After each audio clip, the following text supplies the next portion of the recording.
All right, we're talking to Senator Rand Paul. He wants to be our president. He is in Iowa today. You're doing something tonight, Senator. What is it?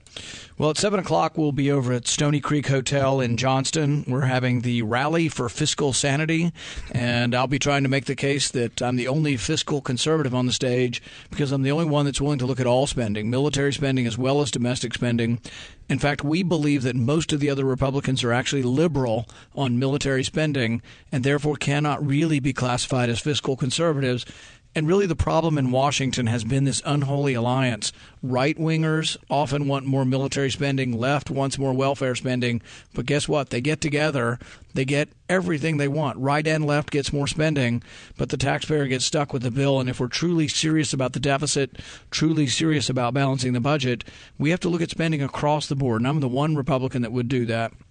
I want to come back to military spending in a minute, but I want to talk about something you just said because, again, over the last few days, we've seen Paul Ryan, Speaker Ryan, come out saying that they're going to hold the fiscally irresponsible president to account. Well, this is the clown that just wrote him a check for $1.8 trillion. I mean, how are we supposed to take a speaker seriously when literally days after giving the president just about everything he wanted, he talks about fiscal irresponsibility? It makes no sense at all, and I think voters are starting to see through it. Always pointing fingers and blaming it all on the Democrats. Paul Ryan voted to give an unlimited authority to borrow money in the last year of the president's tenure. He also voted to increase the caps, the spending caps for military and for domestic welfare. And then Paul Ryan voted for a $1.1 trillion spending bill. So Republicans are now saying we are offended and we are going to stop the president's executive order on gun control. I'm all with them, except for the Republican leadership, including Paul Ryan, voted to give him 1 year's worth of spending. There is no vehicle. There is no bill to stop him at this point. Any bill that we would pass to stop him would now have to be signed by the president. So there's absolutely no leverage to stop anything the president does in his final year in office. And the Republican leadership gave it up. Yeah, because there's no debt ceiling. The thing you were referring to is the fact that not only was the debt ceiling increased, it was increased with no limit. We gave him a credit card literally with no spending limit, which I think doesn't run out until March of 2017. It's insane. I mean, it's literal insanity. And we, the people out here in the cheap seats, watch this and we're scratching our heads. Before you go there, last year, not last year, we're now in 2016. In 2014, we, the people, gave Republicans a wave election victory. The Republicans hold more seats in the House than they have since the Civil War. We gave you a majority in the Senate. And frankly, the House looks like Nancy Pelosi's still in charge. The power of the purse is supposed to be an extraordinary power to limit the power of the presidency. It's supposed to be one of the checks and balances. We went around the country. Republicans said, give us power in the House. The people did. Give us power in the Senate. They did. And yet none of that power of the purse is being exerted. All of the leverage that we have was given away by raising the debt ceiling an unlimited amount and increasing spending by $1 trillion or spending $1 trillion in the last year of President Obama's administration. And right now they've given up the power of the purse. It's very, very disappointing. It's one of the reasons I run for office because it makes a difference which Republican you will get. If you get a Republican who acquiesces to this, if you get another Republican who says, I'm going to be the adult in the room and I'm going to govern by simply spending the money, we're going to wind up exactly where we were. I ran for office because George Bush doubled the debt from $5 to $10 trillion. I was upset with him. Now this president is going to double it from 10 to 20, but the Democrats have not done it by themselves. They've done it they've been aided and abetted by the Republicans. I have made that very clear all along every time we've talked about it. Let's talk military spending because you did mention that. We've got the smallest Navy since World War II. I've had admirals and generals on my show saying we cannot meet our responsibilities, militarily speaking.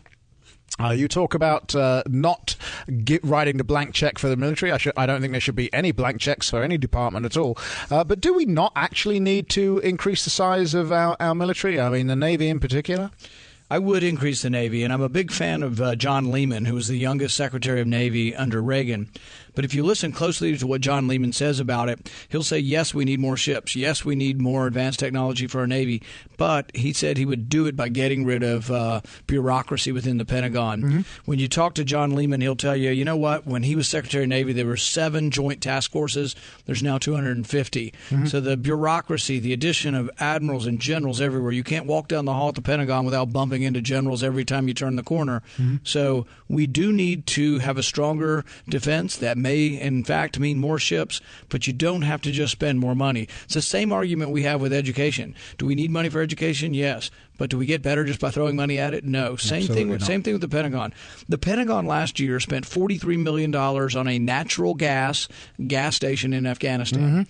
First, what business of ours is it building a gas station? Second, nobody's got a damn car in Afghanistan. And third, nobody's got a car that runs on natural gas. It's insane, but that's the kind of stuff that has infected even the Pentagon. All this green craziness, all the liberals, everything has to be a windmill, everything has to be a solar panel, that's infected the Pentagon. Inflated the cost of building bases, doing business, everything. So we do have to look at all spending. But when you have someone like Rubio saying, I'm going to increase the military spending $1 trillion, and then when I challenge him on it, he had an amendment to increase defense spending. And I said, you can't do that without cutting spending somewhere else. He said, oh, no, we're just going to increase the spending. So I gave a side-by-side amendment. Exact same amount of increase in spending as Rubio, but I offset mine with spending cuts. Nobody wanted to vote for mine because they didn't want to vote for spending cuts.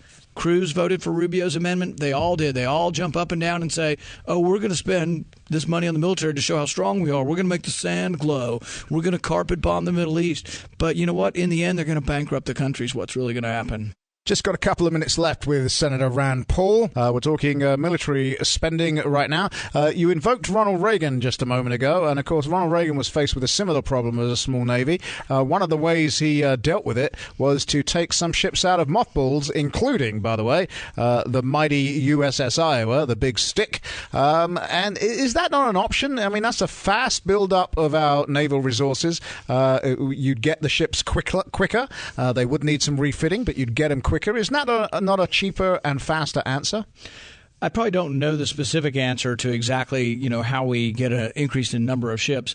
I can tell you what you have to do is look at not only number of ships, what type of ships, and what type of weaponry. So, for example, we launch cruise missiles from our ships, and cruise missiles are a deadly tool that we have and we use. Absolutely. But the thing is I think in Obama's last budget, he requested less cruise missiles than he's been firing.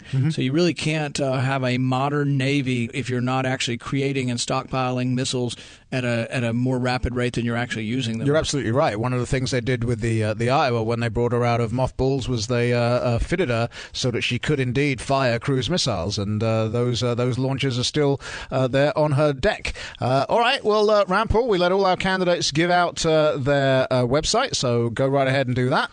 Well, if people go to randpaul.com, they can find out where we are. Tonight we'll be at 7 o'clock in Johnston at the Stony Creek Hotel, and we'd love to see you there. We hope we get you back one more time before caucus night. We're trying to do everybody this week and everybody next week. In the meantime, sir, I appreciate it. Thank you very much. We'll see you again soon. Thanks, Simon.